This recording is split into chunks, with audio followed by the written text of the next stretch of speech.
ہم تمہیں اس لیے گرفتار کر لیں گے کہ تم اچھے شہری نہیں ہو۔ تمہاری موجودگی سے امن عامہ کو خطرہ لاحق رہتا ہے۔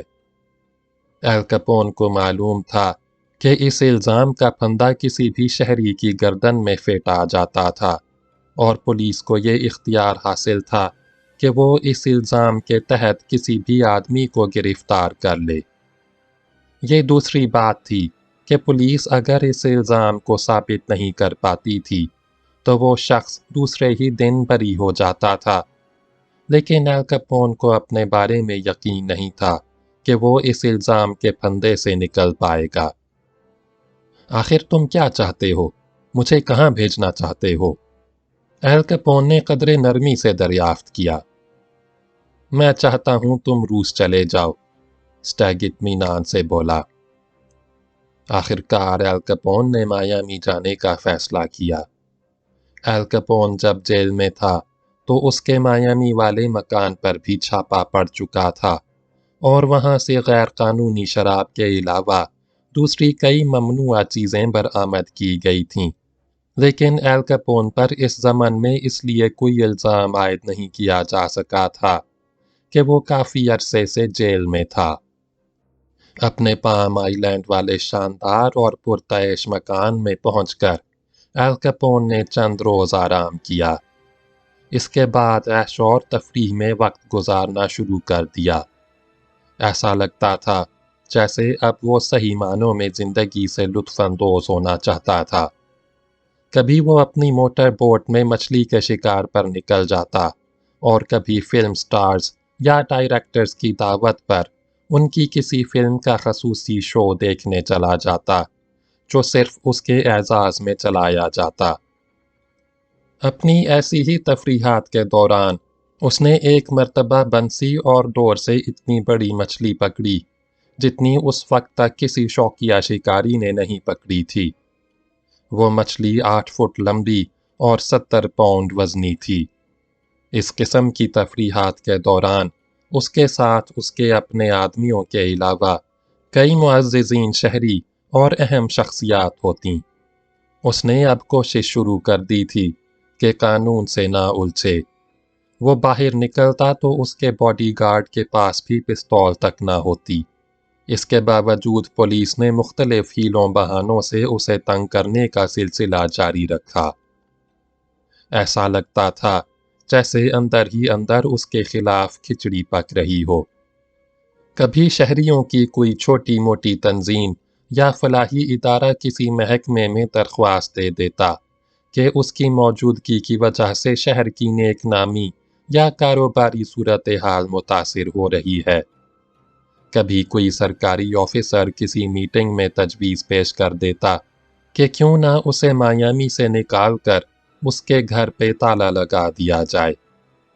خاص طور پر ایل کپون جب مایامی کی حدود میں نکلتا تو پولیس اسے روک لیتی اور اس طرح تلاشی لیتی یا کسی پولیس اسٹیشن پر لے جاتی جیسے وہ کوئی معمولی درجے کا مجرم ہو۔ کبھی کبھی ایسے موقعوں پر اس کے معزز مہمان بھی اس کے ہمراہ ہوتے۔ خلاف عادت ایل کپون یہ سب کچھ نہایت تحمل سے برداشت کیے جا رہا تھا، حتیٰ کہ ایک بار پھر غیر قانونی شراب کا بہانہ بنا کر اس کے پام آئی لینڈ والے مکان پر چھاپا بھی مارا گیا۔ ایل کپون اس وقت خود وہاں نہیں تھا، صرف اس کا مینیجر مکان میں موجود تھا اور 5 دوست سوئمنگ پول میں نہا رہے تھے۔ ان سب کو پکڑ لیا گیا۔ پولیس کی ان کارروائیوں کا کوئی خاص نتیجہ نہیں نکلتا تھا۔ انہیں اکثر ایل کپون اور اس کے آدمیوں کو رسمی پوچھ گچھ کے بعد چھوڑنا پڑتا تھا۔ کبھی کبھار انہیں معمولی جرمانہ عائد کرنے کا کوئی بہانہ مل جاتا تھا۔ گھر پر چھاپا مار کر پولیس نے اس کے مینیجر اور 5 دوستوں کو پکڑا تو انہیں بھی $500 جرمانہ وصول کرنے کے بعد چھوڑ دیا۔ اگر انہیں کبھی پولیس کی تحویل میں زیادہ دیر ہو جاتی تھی تو ایل کپون کے وکیل دندناتے ہوئے پہنچ جاتے تھے اور پولیس کو آنکھیں دکھاتے تھے۔ ایسے موقعوں پر پولیس تحمل کا مظاہرہ کرتی تھی۔ یہ سلسلہ چلتا رہتا تھا۔ ایسا معلوم ہوتا تھا جیسے پولیس پر کوئی دباؤ تھا جس کی وجہ سے وہ کچھ کارکردگی دکھانے کی کوشش کرتی تھی۔ ایک بار ایل کپون اور اس کے 5 ساتھیوں کو تھیٹر دیکھنے کے دوران بھی حراست میں لے لیا گیا۔ اس کے ساتھیوں میں اس کا وکیل بھی شامل تھا۔ وہ رات انہیں حوالات میں گزارنا پڑی کیونکہ اس وقت کسی جج کو ان کی ضمانت لینے کے لیے جگایا نہیں جا سکا۔ بہرحال دن چڑھے وہ عدالت میں چند منٹ کی قانونی بحث و تمہیز کے بعد رہا ہو گئے۔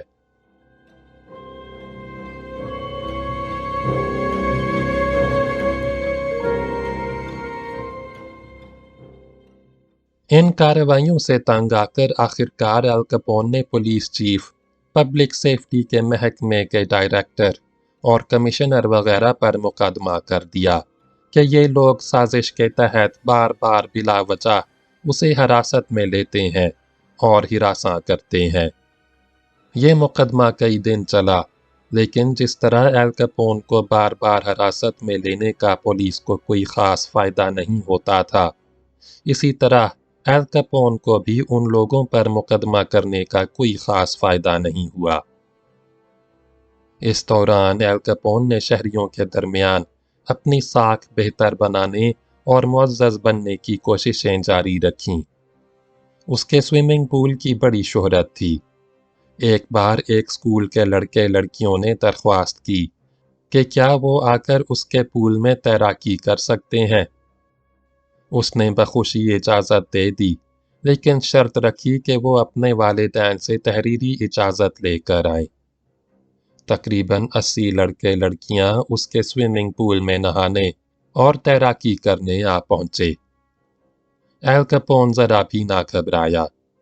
اس نے اپنے سٹاف سے کہہ کر ان لڑکے لڑکیوں کی خوب خاطر مدارت کا بندوبست کرایا۔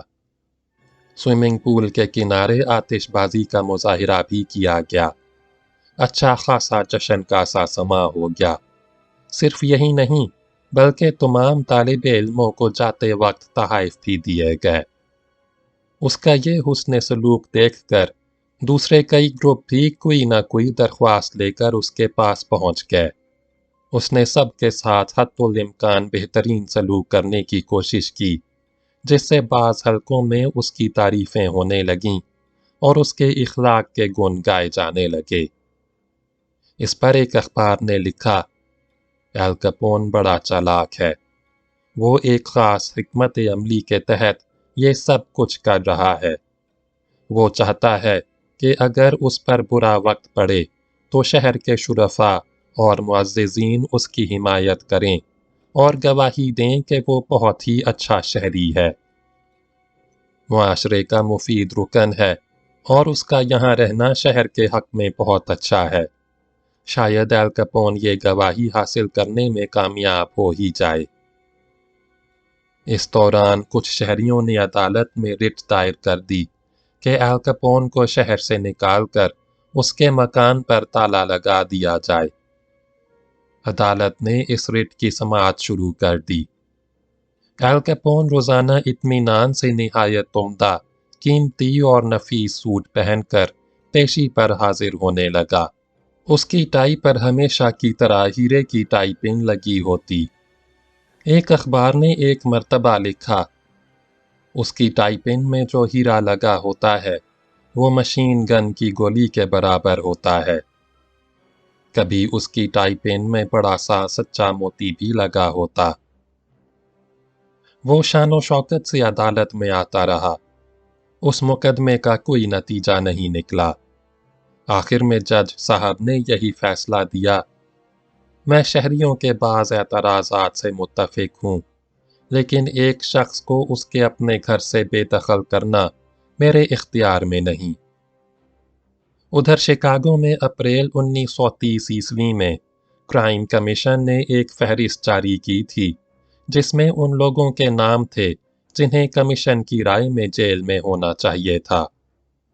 کرائم کمیشن نے انہیں عوام کے دشمن کا خطاب دیا تھا۔ ظاہر ہے اس فہرست میں سب سے اوپر ایل کپون کا نام تھا۔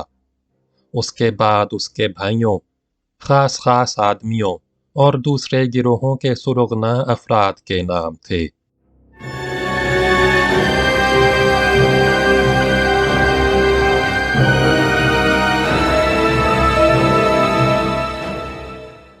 باب نمبر 19 کا دوسرا حصہ۔ اس فہرست میں کئی اور لوگوں کے نام بھی شامل ہو سکتے تھے، لیکن شاید اس لیے شامل نہیں ہوئے تھے کہ کرائم کمیشن ان کی حقیقت سے آگاہ نہیں ہو سکا تھا۔ جیک لنگ کو بھی شاید انہی لوگوں میں شمار کیا جا سکتا تھا، گو کہ وہ کسی گروہ کا سرغنہ تو کیا کارکن بھی نہیں تھا۔ جیک لنگ 1891 میں پیدا ہوا تھا۔ ابتدائی تعلیم کے بعد 20 سال کی عمر میں وہ ٹریبیون اخبار میں $12 فی ہفتہ تنخواہ پر پروف ریڈر کے طور پر بھرتی ہو گیا۔ مزید تعلیم اور تجربے کے بعد وہ جلد ہی زیر تربیت رپورٹر کے طور پر کام کرنے لگا۔ ایک طویل عرصے تک کام کرنے کے باوجود وہ کبھی باقاعدہ رپورٹر نہیں بن سکا، کیونکہ اس میں لکھنے کی صلاحیت نہیں تھی۔ وہ خوب بھاگ دوڑ کر لیتا تھا، تمام حقائق کھود کر نکال لاتا تھا، لیکن اس کی خبر یا رپورٹ براہ راست نہیں چھپ سکتی تھی۔ کسی نہ کسی کو اسے از سر نو لکھنا پڑتا تھا۔ اس کے باوجود اسے کام کا آدمی سمجھا جاتا تھا، کیونکہ وہ نہ جانے کس طرح اور کہاں کہاں سے نہایت سنسنی خیز حقائق ڈھونڈ نکال لاتا تھا۔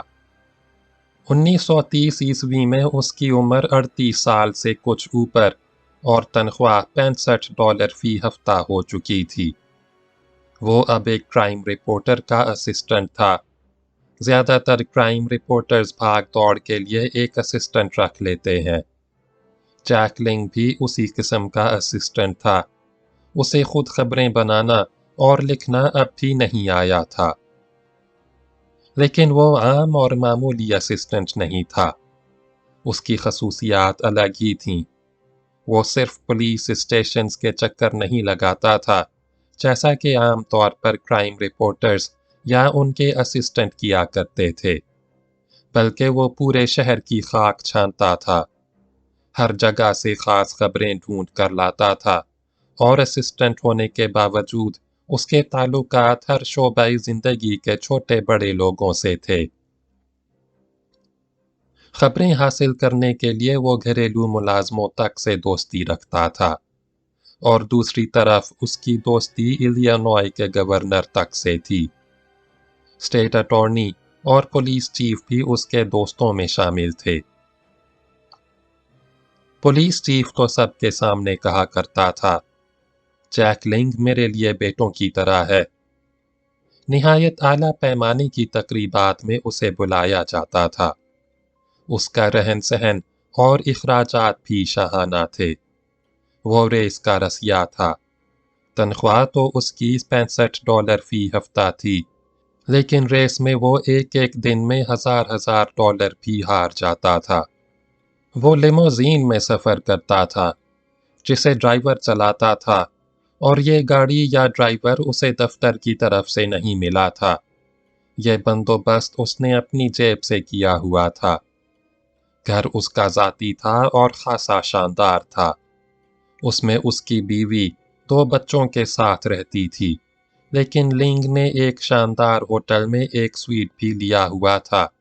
تاہم اس کا یہ مطلب نہیں تھا کہ بیوی سے اس کی ناچاکی تھی یا وہ گھر نہیں جاتا تھا۔ اس کی گھریلو زندگی پرسکون تھی، اور بیوی بچوں سے اس کے تعلقات ویسے ہی تھے جیسے کسی بھی اچھے شوہر اور اچھے باپ کے ہو سکتے ہیں۔ ہوٹل میں سویٹ اس نے اپنی کاروباری اور پیشہ ورانہ مصروفیات میں سہولت کے لیے لیا ہوا تھا۔ وہ اپنے اس معیار زندگی کا جواز یہ پیش کرتا تھا کہ وہ خاندانی طور پر ایک کھاتا پیتا آدمی تھا، اور باپ سے اسے ورثے میں بہت کچھ ملا تھا۔ وہ اخبار کے لیے کام تنخواہ کے لیے نہیں کرتا تھا، بلکہ یہ اس کا شوق تھا۔ جیک لنگ کا اعلیٰ معیار زندگی 1929 کے اقتصادی بحران کے دوران بھی برقرار رہا تھا۔